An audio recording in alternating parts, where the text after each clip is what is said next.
Before she took her final breath, Diane Keaton whispered a truth that stunned everyone who ever loved her.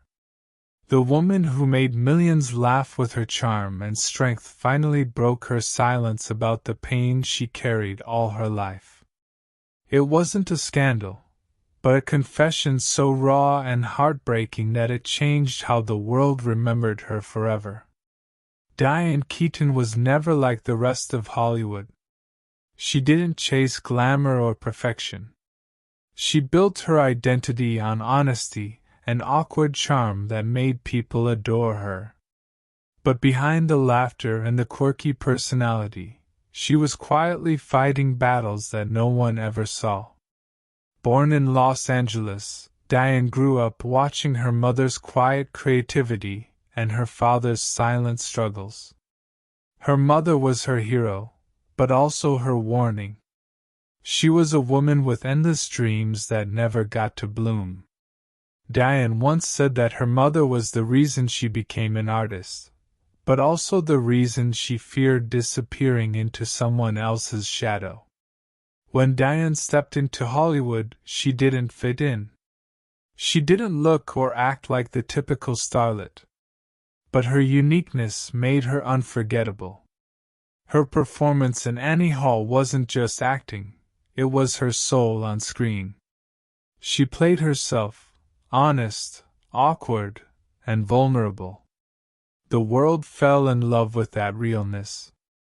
But what they didn't see was the fear behind it. Success came quickly, but so did loneliness. Diane's fame grew, yet her heart stayed uncertain. She had everything people dreamed of, fame, beauty, and talent, but she often felt empty. She loved deeply but never found the peace that love was supposed to bring. Every romance became another lesson in heartbreak. Her relationship with Al Pacino became one of the most talked about stories in Hollywood. They shared a connection that felt magical, but also painful.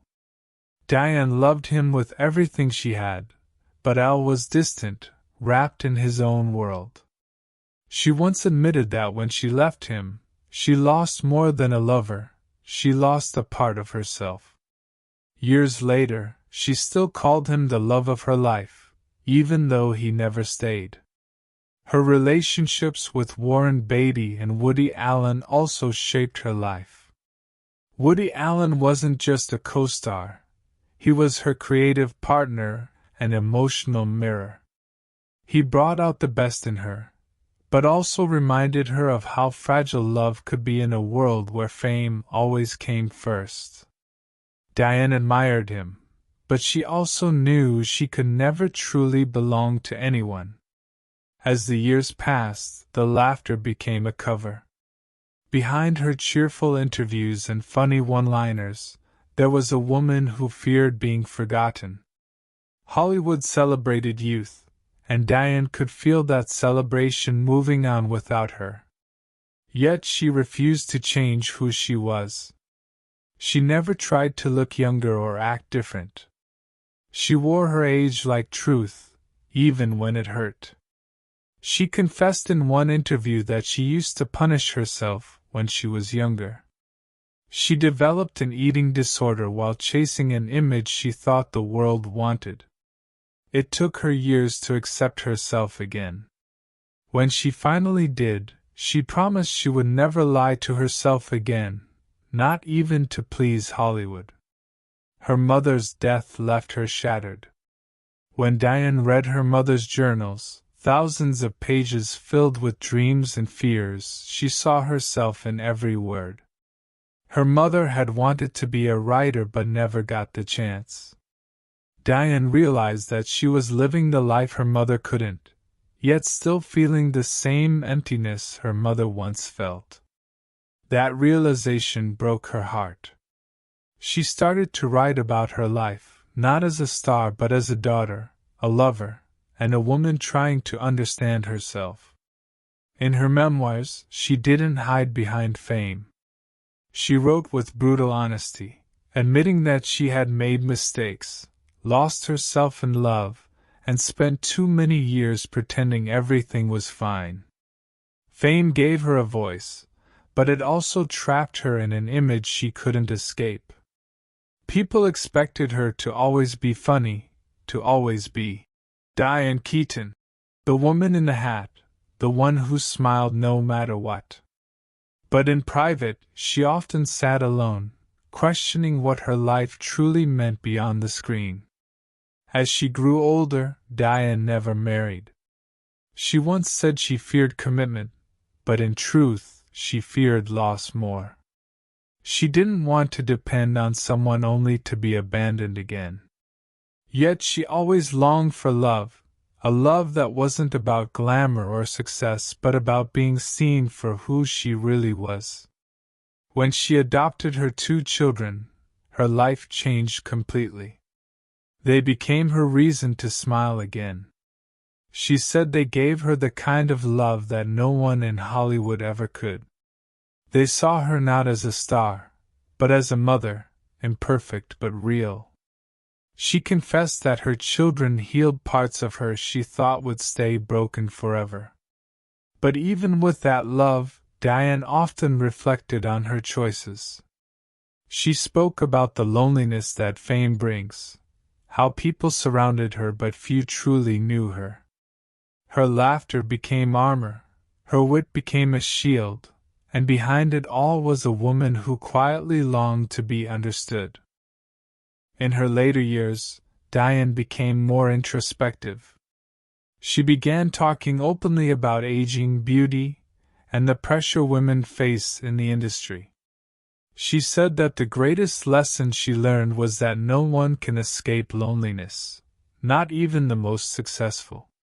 Her voice grew softer, wiser, but her truth never changed. She had lived her entire life searching for connection. Her confession before death came as no surprise to those who truly listened to her over the years. But it still broke hearts.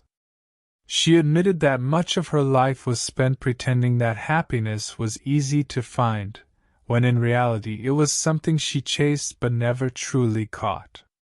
Her words were not bitter, they were peaceful. She said she had made peace with her past, even the mistakes that once haunted her. She confessed that her only regret was not loving herself earlier. She said, "I always thought I needed someone to complete me. I didn't realize I already had everything I needed." Those close to her said that during her final days, Diane spent hours reflecting on her journey. She looked through old photos, smiled at memories, and cried over the ones that slipped away too soon. She spoke about how grateful she was for the life she lived, but she also admitted that she wished she had allowed herself to be more vulnerable when it mattered most. Her confession before death wasn't a scandal or secret. It was her truth, the truth of a woman who had finally learned that love, pain, and loneliness all come from the same place, the heart. She said that she spent her life trying to be enough for others but forgot to be enough for herself. Those words became her final gift to the world. Diane's final chapter was not about movies or fame. It was about reflection, acceptance, and finding peace after decades of inner battles. As she aged, she embraced the quiet moments that used to frighten her. She said silence no longer felt empty, it felt honest. Her days became slower, filled with writing, photography, and time with her children. She found beauty in simple things, a walk at sunset, laughter over dinner, the warmth of home. She had learned that real happiness doesn't come from applause but from peace of mind. In interviews, Diane often spoke about the pressure women face to stay young. She rejected that idea completely. She said, "I don't want to be young again. I want to be myself." Her wrinkles became symbols of survival, her gray hair a crown of wisdom.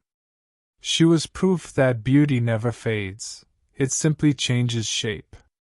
She used her later years to speak truth about aging, loneliness, and love.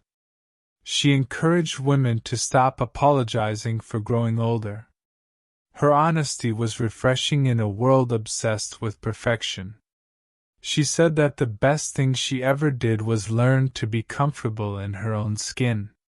But beneath her confidence, she carried unspoken sadness. She missed the people she once loved, the ones who shaped her story. She missed Al Pacino, even if she never said it out loud. She missed her mother's voice, her laughter, her warmth. She missed the feeling of being fully understood.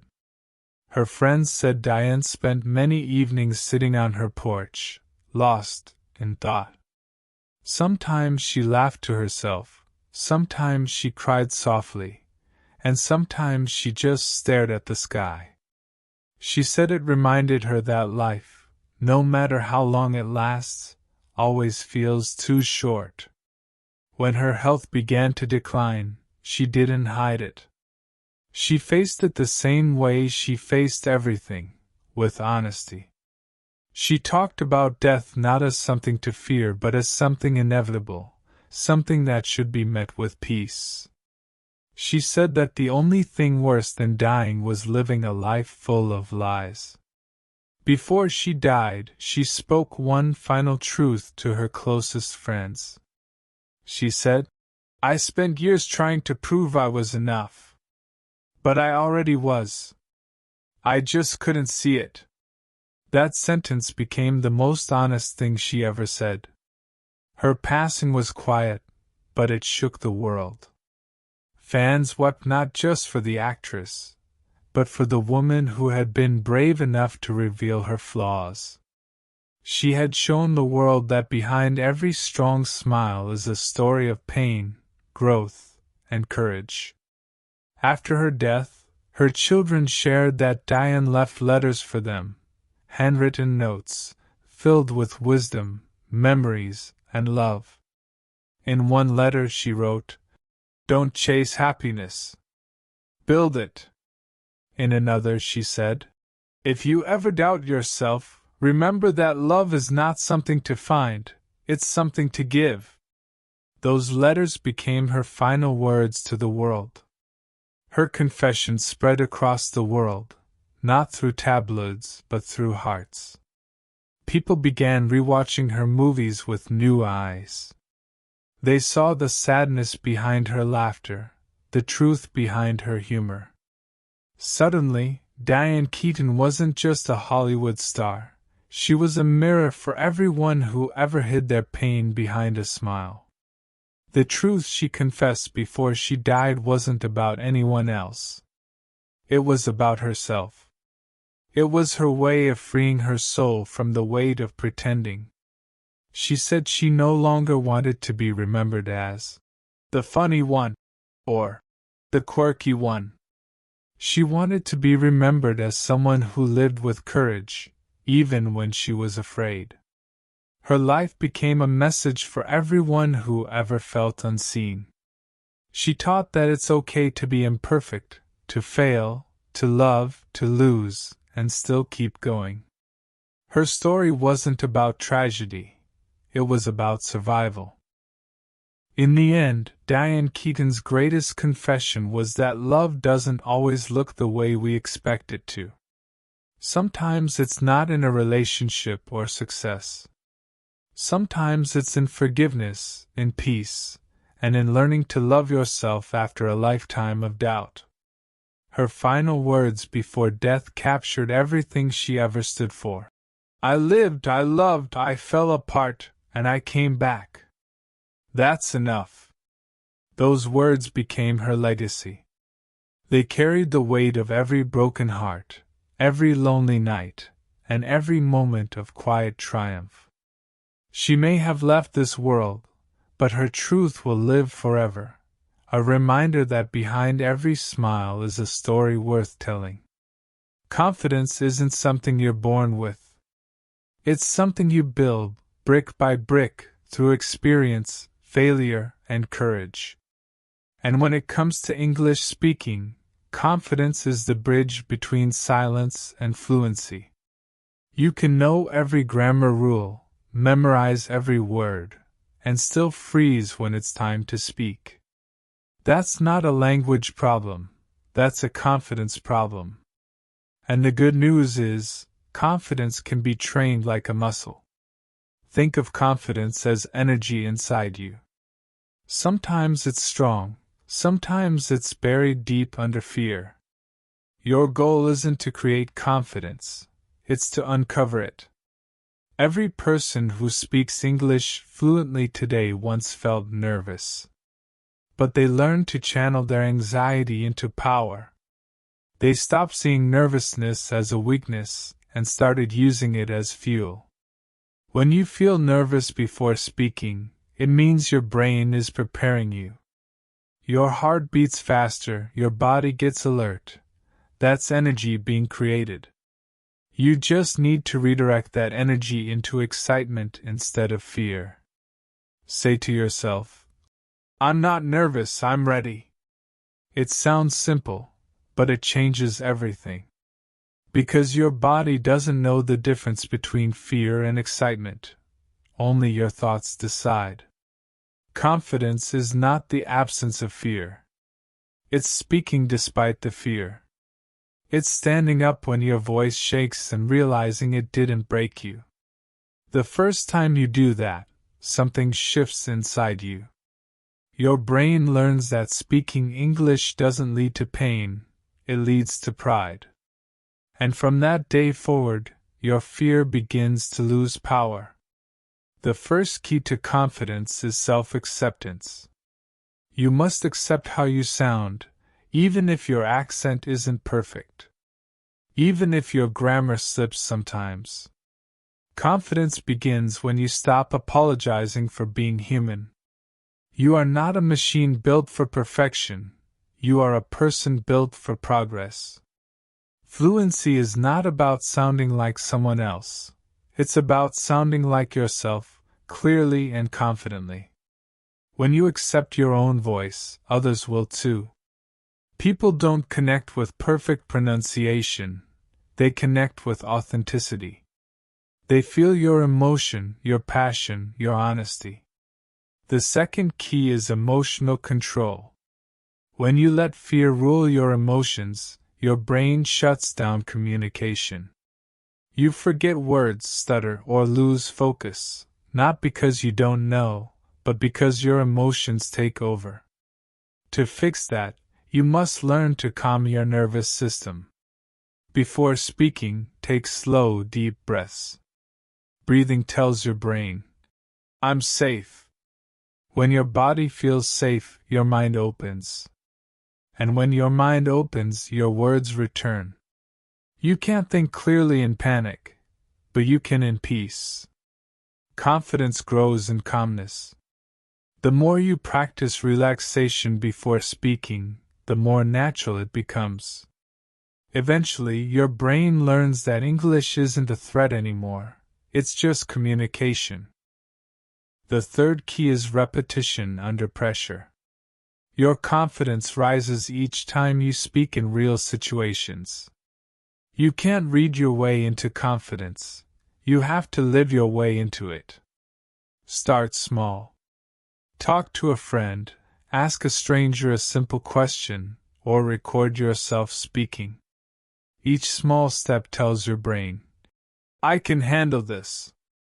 Confidence builds in layers. With each successful attempt, even if it's small, you gain proof of your ability. And proof is what silences fear. You can't fight fear with logic, you fight it with evidence. Every conversation you survive becomes evidence. And one day, you'll look back and realize you've become fluent through proof, not promises. The fourth key is preparation. Confidence doesn't mean being careless. It means being ready enough to trust yourself when the moment comes.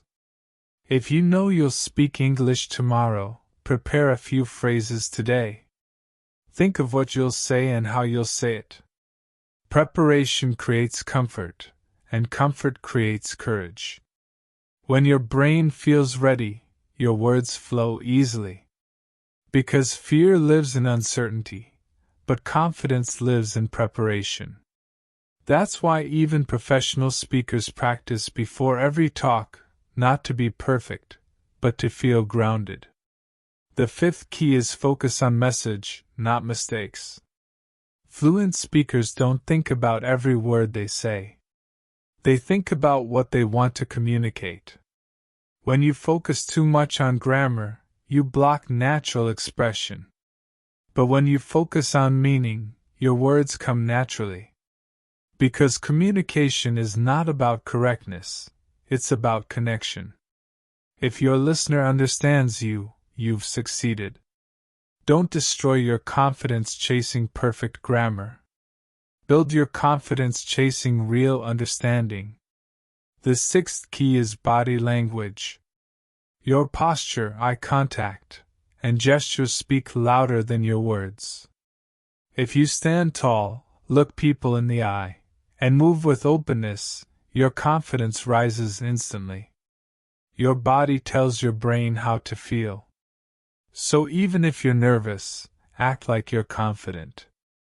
Smile, breathe deeply, and hold your head up. Your brain will start to believe what your body is showing. This is the science of embodied confidence. Motion creates emotion. When you move with strength, you feel strong.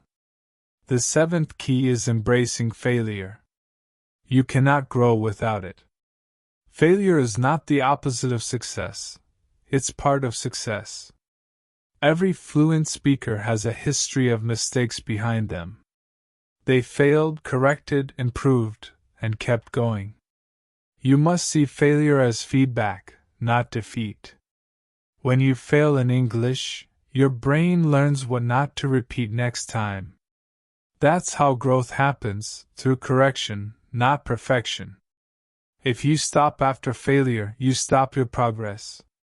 But if you continue despite it, your brain rewires faster than ever. Because persistence builds psychological immunity, the strength to handle discomfort. And once you have that, you become unstoppable. The eighth key is environment. Confidence is contagious. If you spend time with people who speak English confidently, your brain mirrors their energy. Surround yourself with English speakers, even online. Join groups, watch podcasts, listen to discussions. Your brain learns faster by observing than by studying alone. When you hear confident voices daily, your mind starts copying their rhythm and tone. This is called psychological mirroring. You begin to absorb their confidence naturally, without forcing it. Finally, the ninth key is self-celebration. Every small progress deserves recognition. When you appreciate yourself, your brain rewards you with motivation. Say to yourself, "I'm proud I spoke today. Maybe I wasn't perfect, but I tried." This self-approval rewires your brain to associate English with joy. Confidence isn't a sudden event, it's a series of victories. And every victory, no matter how small, matters. Because progress compounds, just like savings in a bank. One day you'll realize, all the nervous moments, all the fears, all the hesitations, they weren't your enemies. They were your teachers, shaping you into someone strong enough to speak without fear. Because confidence isn't built by avoiding fear, it's built by walking through it. The truth is, your English journey isn't about sounding perfect. It's about being brave enough to use your voice. It's about saying what you feel, even when it's not flawless. So, the next time your heart races before speaking, smile. That's your body reminding you that you're alive, that you care, that you're growing. Use that energy, not to hide, but to shine. Because behind every confident English speaker you admire is someone who once trembled too. The only difference is, they didn't stop. And neither should you. You already have everything you need inside you. Your mind is ready, your voice is waiting, and your story deserves to be heard. The world doesn't need your perfect English, it needs your real one. Speak with emotion. Speak with purpose. Speak with belief, and confidence will follow you naturally, every single time. The human mind is like a garden. Whatever you plant in it, thoughts, beliefs, habits, will grow with time. And when it comes to English speaking, most people are trying to speak fluently while their mental garden is filled with weeds of doubt, fear, and old habits. Your conscious mind knows the rules. It knows grammar, vocabulary, and pronunciation. But your subconscious mind, the deeper part, controls your automatic reactions. When you hesitate, forget words, or translate in your head before speaking, that's your subconscious blocking you. It's not that you don't know English, it's that your subconscious still sees English as foreign, not natural. To unlock fluency, you must rewire that part of your mind. Your subconscious mind is powerful but simple. It doesn't care about logic, it cares about repetition and emotion. Whatever you repeat with feeling, it accepts as truth. If you keep telling yourself, "My English is bad," your mind believes it. It builds emotional walls that make you freeze when you speak. But if you feed your mind new messages like, "I'm improving every day," your brain starts to shift. This is the first rule of subconscious fluency. Your words become your reality. You speak what you believe. That's why affirmations are not just motivational nonsense, they're mental training. When you repeat positive beliefs with emotion, you're building new neural pathways. These pathways replace the old patterns of fear with patterns of confidence. Start every day with one powerful line. "I speak English confidently and clearly." Say it out loud, even if it doesn't feel true yet. Because your brain learns through repetition. The more often it hears this belief, the more normal it becomes. And soon your subconscious will act according to that belief automatically. The second rule of subconscious fluency is emotional connection. Your brain remembers what it feels, not just what it hears. That's why songs, movies, and stories are better teachers than textbooks. When you watch a movie in English, your brain connects words with emotion, laughter, sadness, fear, excitement. Those emotions make your subconscious remember naturally. That's why you can recall movie dialogues more easily than grammar rules. To rewire your mind, surround yourself with emotional English. Listen to motivational speeches, podcasts, or scenes that make you feel something. Each emotion becomes a memory that strengthens your fluency. When you feel English, you stop translating it. Your subconscious begins to recognize meanings automatically. That's when speaking starts to feel effortless. The third rule is thinking in pictures, not words. Your subconscious doesn't use language, it uses images. If you say the word apple, your brain doesn't see the letters, it sees the fruit. So when learning or speaking English, visualize what you say. If you say, "I'm walking to the park," imagine yourself walking. This activates both sides of your brain, language and imagination. And when both sides work together, learning becomes 10 times faster. You stop overthinking grammar and start feeling the sentence as a whole. This is how native speakers think, in pictures, not grammar formulas. The fourth rule is autosuggestion through repetition. Your subconscious accepts anything that's repeated often enough, especially before sleep. Because before sleep, your brain enters a relaxed alpha state, the perfect moment to reprogram your beliefs. Every night before sleeping, repeat short, powerful sentences in English. Say things like, "My English improves every day," or "I speak naturally and easily." You'll fall asleep with those messages in your mind, and they'll grow overnight. This process is like watering your mental garden. It doesn't happen in one day, but with time, your subconscious starts producing fluent thoughts automatically. You wake up feeling more confident and natural without even realizing why. The fifth rule is exposure without fear. Your subconscious learns through familiarity. If you're constantly exposed to English sounds, it stops treating them as foreign. Play English around you, music, interviews, or audiobooks. Don't try to understand every word, just let your brain get used to the rhythm. Soon your subconscious will start predicting sounds and meanings naturally.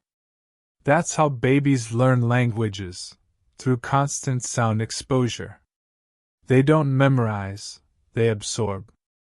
And that's exactly what you must do to rewire your mind. The sixth rule is breaking the translation habit. If you're still translating from your native language before speaking, your fluency will always be delayed. Because translation is a conscious process, and fluency lives in the subconscious. You can't speak fluently while your brain is busy converting words. You must train your mind to think directly in English. And the way to do that is by using short, simple English thoughts daily. Instead of thinking, "Mujhe pani chahi," and then translating it, think, "I need water." Practice thinking your daily actions in English. "I'm brushing my teeth, I'm leaving now, it's raining today." This trains your subconscious to link ideas directly with English words. With time, you'll stop translating naturally. Your thoughts will start forming in English first. And that's when fluency truly begins, not in your mouth, but in your mind. The seventh rule is use emotion as energy. The subconscious reacts to emotion more than logic. So when you speak English, speak with feeling, passion, curiosity, excitement. Don't speak like you're repeating a textbook. Speak like you mean it. When your emotions flow with your words, your subconscious takes it seriously. This is why confident speakers sound powerful, not because they know more, but because they speak with emotion. Their tone, rhythm, and confidence convince the mind that English belongs to them. And soon it does. The eighth rule is visual triggers. Create visual reminders of your fluency goal. Write, "I'm a confident English speaker," on a mirror, your phone, or notebook. Your subconscious absorbs what it sees daily. Every time you look at that phrase, it reinforces your new identity. Because what you focus on repeatedly becomes who you are. The ninth rule is immersion through identity. You can't rewire your subconscious if you still see yourself as a learner. You must start seeing yourself as an English speaker now, not someday, but today.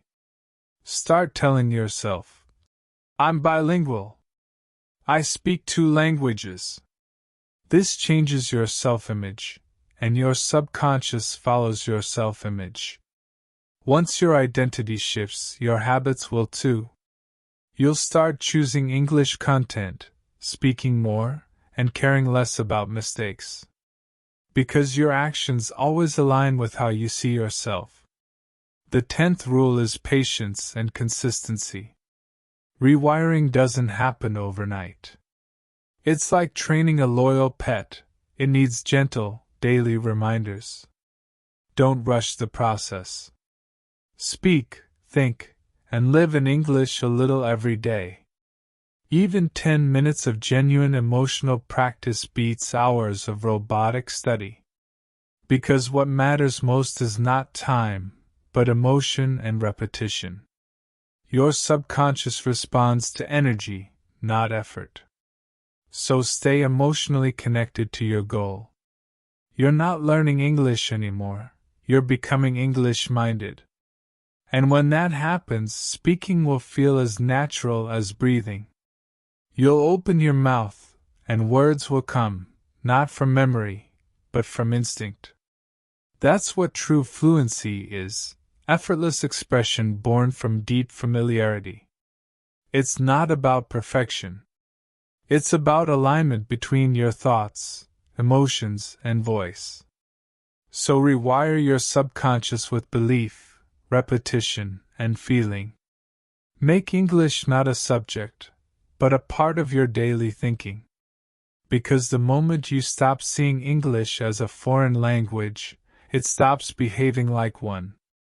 The mind only needs permission, and you are the only one who can give it. Once you say, "I am an English speaker," your brain begins working to make that true. And that belief, repeated daily, will turn into your reality sooner than you can imagine. One of the biggest barriers between you and fluent English is translation. It's invisible, but it's powerful. Every time you translate a sentence in your head before speaking, you lose rhythm, confidence, and flow. Translation feels safe because it's what you've always done. Your brain wants control, and translating gives it that illusion. But fluency is not control. It's freedom. You can't sound natural while your brain is busy converting one language to another. By the time you finish building the sentence in your mind, the moment to speak is already gone. That's why you hesitate, forget words, and feel frustrated.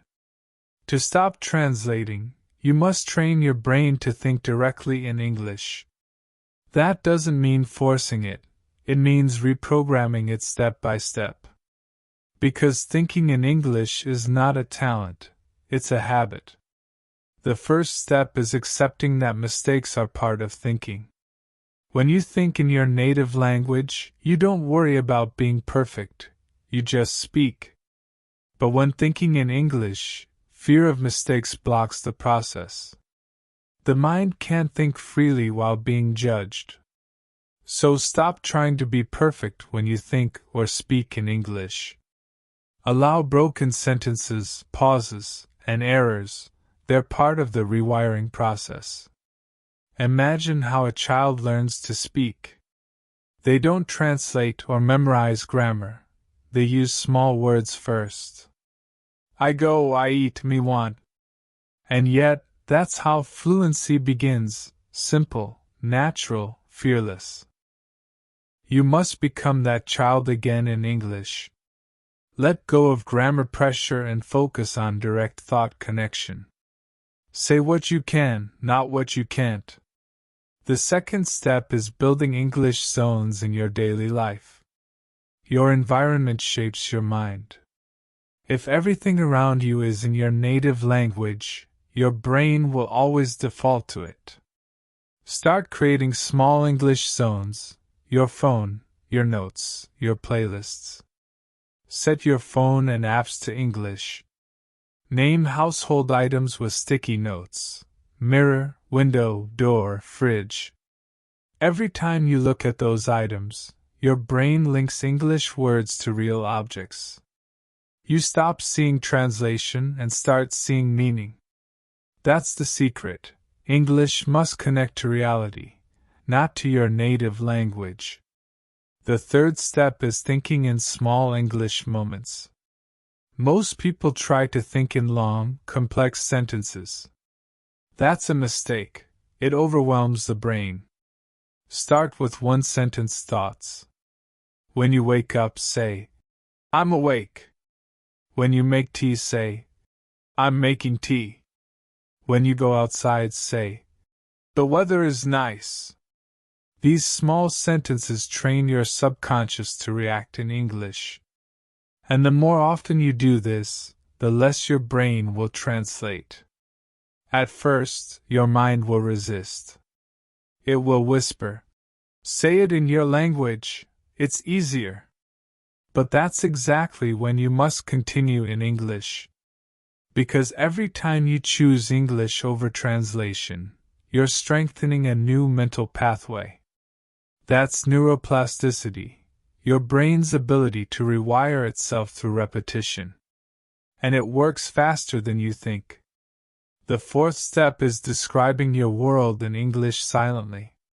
Throughout your day, think in English about what you see and do. You don't even need to speak, just think. I'm walking to the store. That man is wearing a blue jacket. This music makes me happy. These small, consistent English thoughts are like invisible training sessions. They don't feel like study, but they're the most powerful kind of learning. Because you're teaching your brain to use English automatically. The fifth step is using English for emotions, not just objects. Most learners use English for basic words but return to their native language for feelings. That's why thinking in English stops halfway. Start expressing your emotions in English, even privately. If you're angry, say, I'm angry. If you're tired, think, I need rest. If you're proud, think, I did great. When emotions become part of your English thoughts, your brain starts using English naturally, even in deep moments. Because emotions make language real, not mechanical. This is how fluency moves from your mouth to your heart.